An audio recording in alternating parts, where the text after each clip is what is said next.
Hello students, welcome back to my YouTube channel. Students, इसकी previous video में हमने जो है chapter 5 periodic classification of elements के 2 पार्ट कंप्लीट कर लिए थे। एक डॉबेरेनर का और न्यूलैंड के 2 लॉ कंप्लीट कर लिए थे। अब नेक्स्ट हमने लॉ पढ़ना है मेंडलीव लॉ, ठीक है। तो अगर आपने बच्चे प्रीवियस वीडियो नहीं देखी है तो प्लीज़ चैनल के प्लेलिस्ट पर जाके आप क्लास 10th चैप्टर 5 या क्लास 10th की साइंस की प्लेलिस्ट निकालेंगे तो आपको वहाँ पे ये पूरा चैप्टर मिल जाएगा ही, ठीक है। या फिर आप कमेंट बॉक्स चेक करेंगे तो आपको वहाँ पर भी मिल जाएगा पिन किया हुआ कमेंट, ठीक है। तो चलिए स्टार्ट करते हैं आज का टॉपिक। मॉडर्न पीरियोडिक टेबल से पहले है हमारा मेंडलीव पीरियोडिक टेबल, तो आज की वीडियो में हम वही डिस्कस करेंगे, ठीक है। तो चलिए स्टार्ट करते हैं। ये हमने कर लिया था, डॉबेरेनर ट्रेट्स कंप्लीट कर लिया था। उसके बाद न्यूलैंड लॉ ऑफ ऑक्टस कंप्लीट कर लिया था। इसकी लिमिटेशंस हमने कर ली थी। नेक्स्ट हमने स्टार्ट करना है मेंडलीव्स पीरियोडिक टेबल। अब बच्चे जब पहले जो पीरियोडिक टेबल्स आई थी, मतलब मेंडलीव से पहले जो साइंटिस्ट ने बताया था, जैसे कि न्यूलैंड हो गए, डॉबेरेनर, इनकी प्रॉपर्टियां जो है एटॉमिक मास के अकॉर्डिंग भी करेक्टली नहीं हो रही थी और इनका पैटर्न ज़्यादा टाइम तक नहीं चला। तो फिर उसके बाद main credit for the classify the element goes to the Dmitri. जो हमारा मेन जो आज हमारी मॉडर्न पीरियोडिक टेबल है ना, अगर उसका जो है क्रेडिट किसी और को जाता है तो वो किसको जाता है? वो मेंडलीव को जाता है। मेंडलीव ने जो है, जो थे रशिया के केमिस्ट थे, इन्होंने मेन कंट्रीब्यूशन दिया इसके डेवलपमेंट, जो आज की मॉडर्न पीरियोडिक टेबल है उसके डेवलपमेंट में। अगर किसी का सबसे बड़ा हाथ है तो वो मेंडलीव का ही है, ठीक है। टेबल ऑफ एलिमेंट, जो एलिमेंट है टेबल में, उन्होंने क्या किया था? फंडामेंटल प्रॉपर्टी तो वही रखी थी। कौन सी प्रॉपर्टी रखी थी? सेम वही प्रॉपर्टी। कौन सी? एटॉमिक मास, ठीक है। और कुछ सिमिलर केमिकल प्रॉपर्टी भी रखी थी। ये है उनकी फिगर, ये इनकी पिक्चर है, आप यहाँ पे देख सकते हो। ये मेंडलीव सर है। अब इन्होंने क्या किया था, जब इन्होंने डिस्कवर किया था अपनी टेबल को, मतलब अपनी टेबल को एक स्ट्रक्चर दिया था, तो उस टाइम 63 एलिमेंट्स जो है प्रेजेंट थे। इन्होंने एग्जामिन किया और इनके बीच में रिलेशन देखा। एटॉमिक मास, 2 चीज़ देखा इन्होंने, ध्यान रखना। एक तो उन्होंने क्या देखा? एक देखा फिजिकल प्रॉपर्टी और दूसरा देखा केमिकल प्रॉपर्टी। इनके बीच में रिलेशन देखा। केमिकल प्रॉपर्टी उन्होंने, फिजिकल प्रॉपर्टी तो आप समझ गए एटॉमिक मास के अकॉर्डिंग, और केमिकल प्रॉपर्टी इन्होंने क्या देखा कि ऑक्सीजन और हाइड्रोजन से ये कैसे रिएक्शन कर रहा है। इन्होंने ये देखा, ये सिलेक्ट किया, he selected hydrogen and oxygen as they are the very reactive and form the compound with most element. Hydrogen और ऑक्सीजन से रिएक्शन को देखा। और क्यों देखा? इसलिए देखा कि हाइड्रोजन और ऑक्सीजन किसी भी एलिमेंट से बहुत जल्दी रिएक्शन कर लेते थे और कंपाउंड फॉर्म कर लेते थे, ठीक है। तो the formula of the hydrides and oxide formed by the element were the treated as one of the basis of the property of an element for the classification. तो एक बेस उन्होंने ये भी रखा कि एलिमेंट की प्रॉपर्टीज़ का कौन सा बेस रखा? हाइड्राइड्स और ऑक्साइड से, कि किस तरीके से कंपाउंड फॉर्म करते हैं, ये भी बेस उन्होंने रखा, ठीक है। तो मीन्स हम क्या कह सकते हैं कि कौन कौन से बेस रखे मेंडलीव ने? तो फर्स्ट एटॉमिक, जो फिजिकल प्रॉपर्टी थी वो atomic mass of the element, और केमिकल प्रॉपर्टी थी nature and formula of the oxide and hydrides formed by the animal, ठीक है। जो नेचर और फॉर्मूला होता था ऑक्सीजन और हाइड्रोजन के साथ रिएक्शन करके जो फॉर्म्ड होता है एलिमेंट, उस बेस पर इन्होंने अपने जो है टेबल बनाई, ठीक है। अब उन्होंने किया क्या? उन्होंने टोटल 63 कार्ड्स ले लिए। 63 एलिमेंट थे, इसलिए उन्होंने 63 कार्ड्स ले लिए, और हर एक कार्ड्स पर उन्होंने उस एलिमेंट की, हर एक एलिमेंट की अलग अलग क्या लिखनी शुरू कर दी? सारी उसके बारे में स्टोरी लिखनी शुरू कर दी। मीन्स सारी प्रॉपर्टीज़ लिखनी शुरू कर दी कि उसमें फिजिकल प्रॉपर्टी, केमिकल प्रॉपर्टी सब लिखना शुरू कर दिया। और उसके बाद उन्होंने उसको पिन करना शुरू कर दिया सारे कार्ड्स को एक दीवार पर, ठीक है। उन्होंने ये ऑब्जर्व किया कि मोस्ट ऑफ एलिमेंट प्लेस, जो मोस्ट ऑफ एलिमेंट थे, उन्होंने अपने पीरियड और टेबल को अरेंज कर चुके थे। और जब अरेंज किया तो उन्होंने ये देखा ये सारे कैसे अरेंज हो रहे? इंक्रीज एटॉमिक मास, जो एटॉमिक मास इंक्रीज होता है ना, उसके अकॉर्डिंग उनका जो है टेबल जो है वो सेट हो गई थी। और उन्होंने ये भी ऑब्जर्व किया, क्या ऑब्जर्व किया? The occur A periodic recurrence of the element with similar physical and chemical property. और इन्होंने देखा कि पेरिडिक जो मतलब उनकी क्लासिफिकेशन जब उन्होंने किया तो उन्होंने एलिमेंट्स की देखी कि फिजिकल और केमिकल प्रॉपर्टी जो है पेरिडिक हो रही है। पेरिडिसिटी क्या होता है ये आपको पता होना चाहिए। पेरिडिसिटी का मतलब होता है पेरिडिसिटी ऑफ द प्रॉपर्टी, हम कह सकते हैं periodicity of the property element, repetition of the properties after certain interval. After certain interval अगर कोई प्रॉपर्टी बार बार रिपीट हो रही है उसको क्या बोलते हैं, पेरिडिसिटी। ठीक है, तो मेंडलीव ने देखा कि ये तो काफ़ी हो रहा है, फिजिकल प्रॉपर्टी केमिकल प्रॉपर्टी दोनों ही क्या हो रही है, रिपीट हो रही है। ठीक है, तो इस बेस पे जो है क्या है, मेंडलीव ने जो है अपनी टेबल तैयार की दी। ठीक है, तो on the basis of Mendeleev के इन्होंने देखा कि ये जो प्रॉपर्टी है ये रिपीट हो रही है, तो इस आधार पे उन्होंने अपनी पेरियोडिक जो अपनी टेबल होती है उसको क्या कर दिया, कंप्लीट कर दिया। और किस बेस पे रखा, पहले तो एटॉमिक मास के बेस पे, और दूसरा क्या रखा उन्होंने कि किस तरीके से वो ऑक्सीजन और हाइड्रोजन से जो है रिएक्शन करके किस तरीके का कंपाउंड फॉर्म कर रहे हैं। ठीक है, तो चलिए उनकी टेबल के बारे में देखते हैं। तो फर्स्ट जो उन्होंने टेबल अपनी बनाई थी पेरियोडिक टेबल, उसमें वर्टिकल कॉलम्स जो थे वो ग्रुप थे, मीन्स इस तरीके के जो कॉलम थे उनको नाम दिया ग्रुप्स का। ठीक है, और जो हॉरिजॉन्टल कॉलम थे, इस तरीके से हॉरिजॉन्टल जो रो थे उनको क्या नाम दिया, पीरियड्स का। ठीक है, चलिए तो यहाँ पे टेबल बनी हुई है, यहाँ पर हम इसको देखते हैं। अब यहाँ पर देखो आप, सबसे पहले क्या होगा यहाँ पर, ग्रुप्स ये सारे क्या हैं, ये ग्रुप्स है, ये ग्रुप्स है, ये जो वर्टिकल है ये सारे क्या है, ग्रुप्स है। ग्रुप्स कितने हैं टोटल 8 ग्रुप्स है। ठीक है, अब 8 ग्रुप्स में एक चीज और ध्यान से अगर हम देखेंगे तो जो 7 ग्रुप हैं, ये 1 2 3 4 5 6 7 यहाँ तक ये सारे ग्रुप जो है सब ग्रुप में डिवाइड है। Subgroup A B A B A B A B, ये देखो यहाँ 7 तक क्या है, सब ग्रुप। मीन्स उन्होंने 8 ग्रुप बनाए और 7 ग्रुप को सब ग्रुप में डिवाइड किया। ठीक है, इसी तरीके से पीरियड अगर हम देखें तो पीरियड कितने हैं टोटल, यहाँ पे आप देख सकते हो टोटल 6 पीरियड है। ठीक है, ये पीरियड है, ये सारे पीरियड है। ठीक है, ये सॉरी ये यहाँ पर जो है 1 2 3 4 5 6 ये सारे पीरियड है। ये फर्स्ट पीरियड, ये सेकंड पीरियड, ये थर्ड पीरियड, ये फोर्थ, ये फिफ्थ और ये 6। अब इसमें क्या ध्यान दिया हमने, इसमें ये देखो जो फोर्थ पीरियड है इसमें एक एलिमेंट्स ऊपर है और कुछ एलिमेंट्स जो है नीचे है, मतलब 2 रो है इसमें। इसी तरीके से फिफ्थ में भी है और इसी तरीके से 6 में भी है। ठीक है, तो अब इन्होंने क्या किया था, जैसे कि इन्होंने अपने एलिमेंट्स को ये सेट किया है, तो यहाँ पर जो इस लाइन में है, ठीक है, वो तो किस में आएंगे, ए ग्रुप में, और जो यहाँ है इस साइड वो किस ग्रुप में आएंगे, बी ग्रुप में। ठीक है, अगला क्राइटेरिया उन्होंने क्या देखा था, अगला क्राइटेरिया उन्होंने देखा था ऑक्सीजन और हाइड्रोजन से रिएक्शन।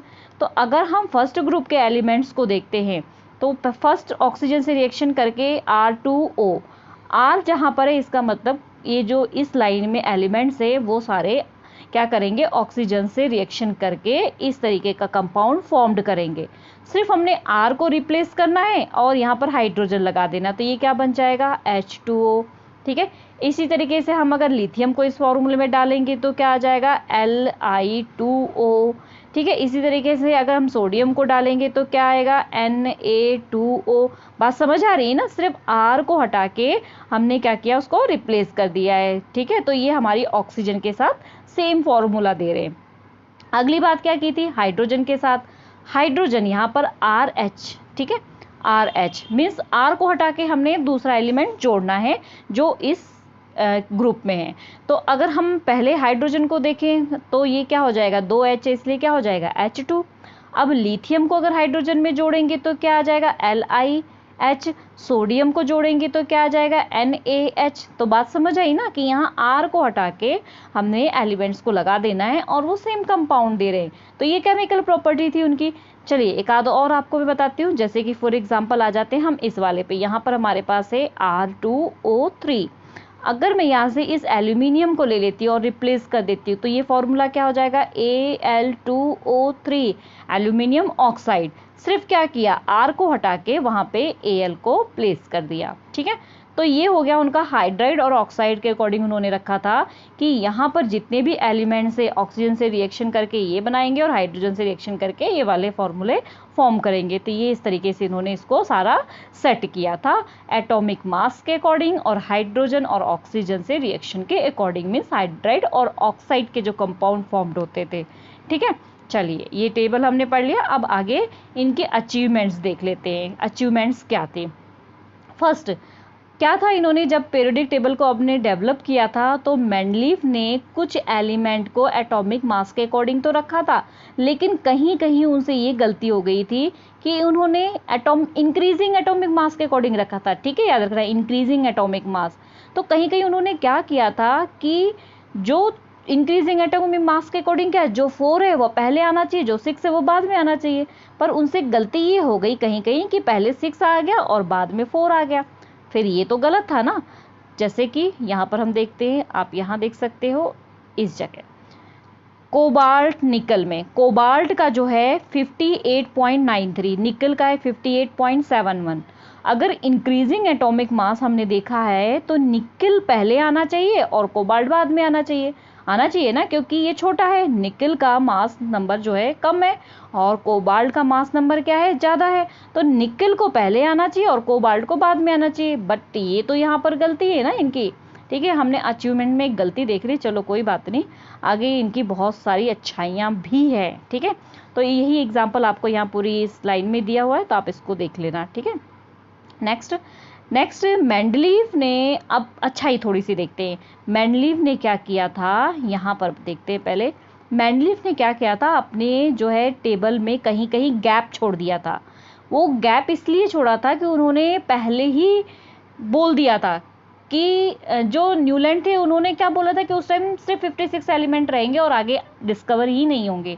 लेकिन मेंडलीफ इतने इंटेलिजेंट थे, उन्होंने कहा था कि नहीं, एलिमेंट जो है डिस्कवर होंगे। कुछ कुछ का तो उन्होंने बता भी दिया था, जैसे कि यहाँ पर ये गैलियम है ना, ये अब प्लेस किया है, लेकिन जब उन्होंने टेबल बनाई थी तो यहाँ गैलियम नहीं था।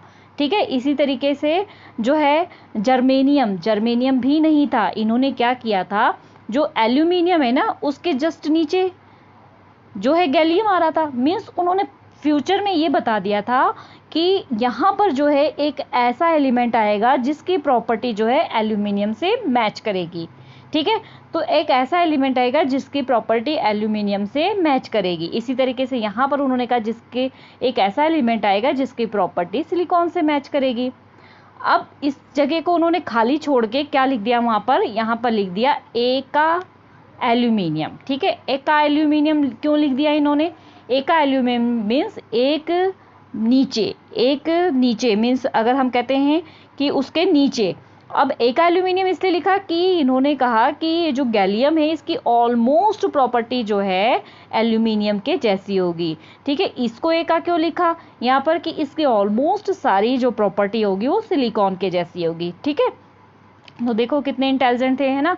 तो यही चीज़ यहाँ पे दी है, हम देख लेते हैं कि further Mendeleev left some gap in his periodic table instead of looking upon this gap as the, जो उनको गैप था ना वहाँ पर, उन्होंने उसके बारे में डिफेक्ट किया। क्या बताया उन्होंने कि Mendeleev boldly predicate the existence of some element that had not been discovered। कुछ एलिमेंट जो है अभी डिस्कवर नहीं हुए हैं इन दिस टाइम। ठीक है, मेंडलीफ ने उनका नाम जो है किस पर दे दिया, संस्कृत का न्यूमेरल था एका का मतलब क्या था, 1 था, और उनको उस एलिमेंट की जगह पे जहाँ गैप था वहाँ पर एका के साथ लिख दिया। और बाद में ये कौन से एलिमेंट डिस्कवर हुए थे, स्कैडियम, गैलियम, जर्मेनियम, ये डिस्कवर हुए थे। जहाँ पर उन्होंने जो कुछ गैप छोड़ा था ना वहाँ पे ये एलिमेंट जो है बाद में डिस्कवर हुए, और इनकी सबकी प्रॉपर्टी सिमिलर थी। किसके जैसी थी, बोरॉन। उन्होंने देखो क्या लिखा था, बोरॉन के नीचे जगह खाली छोड़ी थी उसको लिखा था एका बोरॉन, एल्यूमिनियम के नीचे जगह छोड़ी थी एका एल्यूमिनियम, और सिलिकॉन के नीचे जगह छोड़ी थी तो वहाँ पे लिखा था एका सिलिकॉन। ठीक है, तो मीन्स एका बोरॉन की जगह क्या आया था, स्कैडियम आया था, और एका एल्यूमिनियम की जगह आया था गैलियम, और एका सिलिकॉन की जगह क्या आया था, जर्मेनियम। ठीक है, ये याद रखो आप, ये चीज़ ध्यान रखना है आपने कि एका बोरॉन की जगह क्या था, स्कैडियम, एका एल्यूमिनियम की जगह क्या था, गैलियम, एका सिलिकॉन की जगह क्या था, जर्मेनियम। ठीक है, तो इस तरीके से उन्होंने अपनी टेबल में जो एका एका छोड़ा हुआ था वो सारे फिट बैठे। इसकी एक एग्जांपल हम यहाँ टेबल में देखते हैं। जो उन्होंने एका एल्यूमिनियम की जगह छोड़ी थी उसकी प्रॉपर्टी और ये उन्होंने लक्षण दिए थे कि इस तरीके से होगी। तो जो एका एल्यूमिनियम के उन्होंने ये सारे लक्षण दिए थे वो सारा कुछ सेम मैच कर रहा था लगभग। E2 दिया था, E दिया था, इसका मतलब एका वाला एलिमेंट, ठीक है। तो उसके बाद जब एल्यूमिनियम की जगह एका एल्यूमिनियम की जगह जब गैलियम आया तो गैलियम को जब रखा, देखो एटॉमिक मास उन्होंने एका एल्यूमिनियम का बताया था 68 और गैलियम का कितना आया था 69.7, लगभग क्या था, आसपास ही था ना, इतनी महान खोज थी उनकी। उसके बाद ऑक्साइड के साथ फॉर्मूला क्या था E2O3, तो ये देखो Ga2O3 बना था। और क्लोराइड के साथ फॉर्मूला था ECl3, तो यहाँ पर GaCl3, ठीक है। समझ आ गई ना ये बात। तो इस तरीके से इन्होंने बहुत बड़ी खोज की थी इस चीज़ की, ठीक है। और मेंडलीव के में जो है इन्होंने बहुत सारी अचीवमेंट्स थी यहाँ पर। तो कुछ अचीवमेंट्स ऐसी थी कि उन्होंने क्या किया था कि वहाँ पर ओनली जो पेरियोडिक क्लासिफिकेशन की थी वहाँ पर जैसे कि नोबल गैसें थी वो बाद में डिस्कवर हुई थी। नोबल गैसें क्या होती पहले ये जान लो, फिर नोबल गैस के बारे में हम डिस्कस करते हैं। नोबल गैस क्या होता है, जिसके लास्ट ऑर्बिट में जैसे होता है ना शेल KLM शेल होता है, अगर लास्ट शेल K है तो उसमें 2 इलेक्ट्रॉन हो, लास्ट शेल L है तो उसमें 8 हो, M है तो उसमें 8 हो, मीन्स लास्ट शेल जो है वो पूरी तरीके से कंप्लीट हो। ऑलमोस्ट कितने होते हैं 8 होते हैं। एक एक्सेप्शन है कि K में क्या होते हैं 2 होते हैं, ठीक है। उनकी वैलेंसी क्या होनी चाहिए, उनकी वैलेंसी जो है हमेशा क्या होती है 0 होती है। और क्या होते हैं वो इनर्ट होते हैं, मीन्स किसी के साथ जल्दी से रिएक्शन नहीं करते हैं। और ऑलमोस्ट वो क्या होते हैं, ऑलमोस्ट सारे गैस होते हैं। तो उनकी डिस्कवरी उस टाइम लेट हुई थी। अब जब लेट डिस्कवर हुआ तो उनको रखने में कोई भी प्रॉब्लम नहीं आई, उनको रखने में कोई प्रॉब्लम नहीं आई। उन्होंने क्या किया, एक न्यू ग्रुप बना दिया विदाउट उसको डिस्टर्ब किए अपनी टेबल को, अपने पीरियडिक टेबल जो था उसको डिस्टर्ब किए। एक अलग से उनका 9th ग्रुप बन गया और वहाँ पर उसको क्या कर दिया गया, प्लेस कर दिया गया, किसको, नोबल गैस को, ठीक है। जो कि नोबल गैस के बारे में हमने बात की, जैसे कि कौन कौन सी नोबल गैस है, अब हीलियम, ठीक है, नियॉन, ऑर्गन और भी बहुत सारी नोबल गैसें, उसको हम मॉडर्न पीरियडिक टेबल में डिस्कस करेंगे, ठीक है। तो ये तो इनकी इतनी सारी अचीवमेंट्स थी, लेकिन बहुत सारी जो है वो कमियां भी थी। तो चलिए कमियों को पढ़ लेते हैं। अब कमियां क्या थी इनके पास, जो इलेक्ट्रॉनिक कॉन्फ़िगरेशंस किया था उन्होंने हाइड्रोजन का, ठीक है, उसकी प्रॉपर्टी जो है मेटल, एल्कली मेटल के साथ भी मैच कर रही थी। और क्या है, उसको जो गैसेस थी उनके साथ भी मैच कर रही थी, जैसे कि हैलोजन्स जो थे, ऑक्सीजन, सल्फर, ये सारे हैलोजन थे, इनके साथ भी मैच कर रही थी। देखो यहाँ पे हम टेबल में देखते हैं, यहाँ पे हम बात करते हैं हाइड्रोजन की। अब ये हाइड्रोजन की प्रॉपर्टी इनसे भी मैच कर रही है, ठीक है। और इस हाइड्रोजन की प्रॉपर्टी जो है गैसों से भी, जो हैलोजन्स थी, हैलोजन्स से भी मैच कर रही थी। क्यों, क्योंकि हाइड्रोजन एक गैस है, ठीक है। ये भी सारी प्रॉपर्टी इनके साथ मैच कर रही थी। अच्छा, जैसे कि ये फॉर्मूला फॉर्म्ड कर रहे थे NaCl, तो ये भी क्या कर रहा था HCl, KCl, तो मतलब एक तरीके का फॉर्मूला भी फॉर्म्ड कर रहे थे। तो ये सारी तो क्या थी, ये सारी एल्कली मेटल्स थी और ये सारी क्या थी, हैलोजन्स थी। इसकी जो प्रॉपर्टी थी इनसे भी मैच कर रही थी और ये जो एल्कली मेटल थी इनसे भी मैच कर रही थी। अब तो यहाँ कंफ्यूजन हो गई कि हाइड्रोजन रखे कहाँ, यहाँ रखें कि यहाँ रखें। तो ये इनकी क्या थी, लिमिटेशन थी, कमियां थी, ठीक है। तो ये जो है लिमिटेशंस थी। यहाँ पर देखो दिया गया है इस तरीके से, जो मैंने अभी आपको बताया कि compounds of hydrogen, compounds of sodium. देखो हाइड्रोजन भी HCl होता है और सोडियम भी NaCl होता है, means alkali metal. Hydrogen H2O बनाता है, ये Na2O बनाता है, हाइड्रोजन H2S बनाता है, ये भी Na2S बनाता है। तो इस तरीके से ये क्या हो गई, ये तो प्रॉब्लम क्रिएट हो गई थी, ठीक है। तो इस तरीके से क्या देखा गया कि उस टाइम वो जस्टिस नहीं कर पाए कि हाइड्रोजन को कहाँ रखें, वो मेटल्स में रखें कि नॉन मेटल्स में रखें, क्या करें, ठीक है। वो नॉन मेटल्स की तरह जो है कोवलेंट बॉन्ड भी बनाता था। कोवलेंट बॉन्ड क्या होता है, ये चैप्टर 4 में आप सीख चुके होंगे, ठीक है। चलिए नेक्स्ट देखते हैं। अब उसके बाद अगली प्रॉब्लम आई हाइड्रोजन को ही लेकर और भी चीज़ों को लेकर, आइसोटोप्स। किसको लेकर? आइसोटोप्स। आइसोटोप्स क्या होते हैं? जिसके एटॉमिक नंबर सेम होते हैं और मास नंबर क्या होते हैं? डिफरेंट होते हैं। अब पीरियड जो टेबल बनी है, जो पीरियड बना हुआ है किसका? मेंडलीव का, तो उसमें तो उन्होंने एटॉमिक मास के अकॉर्डिंग अपने एलिमेंट रखे हैं, लेकिन एटॉमिक मास के अकॉर्डिंग अगर हम आइसोटोप्स को देखें तो वो अलग अलग होते हैं। मीन्स हाइड्रोजन के 3 जो है आइसोटोप होते हैं, प्रोटियम, ड्यूटेरियम और ट्रिटेरियम। ठीक है, अब 3 हाइड्रोजन है मास नंबर के अकॉर्डिंग, तो उनको कहाँ जगह दें? मास नंबर के अकॉर्डिंग 3 जगह मिलनी चाहिए, वो उनको मिली नहीं है, तो ये तो गलत हो गई ना, ये तो बहुत सारी प्रॉब्लम्स आ गई। ठीक है, ये भी एक लिमिटेशन थी। इसी तरीके से जो है हमारा आ जाता आइसोटोप, यहाँ पे बात की हुई है क्लोरीन, क्लोरीन 35 और 37, ये क्लोरीन के आइसोटोप है, तो इनको 2 जगह मिलनी चाहिए, लेकिन उनको ये तो 2 जगह मिली नहीं, तो ये भी प्रॉब्लम हो गई। ठीक है, अच्छा एक और बहुत बड़ी प्रॉब्लम थी, क्या थी कि जो उन्होंने डिस्कवर करके जो इंक्रीजिंग ऑर्डर में रखे हुए थे एलिमेंट्स, अब उनको ये नहीं पता था कि उनके बीच में और कितने एलिमेंट्स आएंगे, ये तो कुछ पता नहीं था ना कि उनके बीच में जो है और कितने एलिमेंट्स, 2 एलिमेंट्स के बीच में और कितने एलिमेंट्स आएंगे। देखो टेबल में, उसको बताती हूँ मैं आपको। यहाँ पर टेबल में, यहाँ पर अगर मैं बात करती हूँ, यहाँ पर टेबल में देखो, ये अगर इसके और भी कोई भी ले सकते हो आप, यहाँ पर देखो जर्मेनियम और अर्सेनियम, इनमें क्या है 72, ये 74।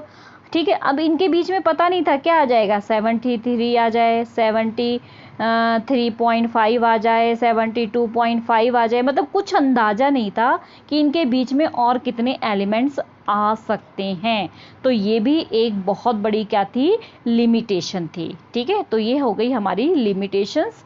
इसके बाद आ जाता आपका मॉडर्न पीरियोडिक टेबल, और इसको पढ़ने के लिए हमें थोड़ा सा एनर्जीफुल जो है, हमें फ्रेश माइंड चाहिए। ठीक है, तो अभी आप आज के लिए इतना, आप इसको अच्छी तरीके से कवर करो, और उसके जो ये वीडियो अपलोड होगी उसके 1-2 दिन बाद ही आपको जो है next modern periodic table of की जो पूरी क्लासिफिकेशन है और उसके बारे में सारी डिटेल्स की वीडियो आपको कमेंट बॉक्स के लिंक में मिल जाएगा। ठीक है, जो पिंड होगा comment. Okay students, I hope ये टॉपिक आपको अच्छे से क्लियर हो गया। तो प्लीज़ वीडियो को लाइक, चैनल को सब्सक्राइब और बेल आइकन को दबाना मत भूलना। Bye bye.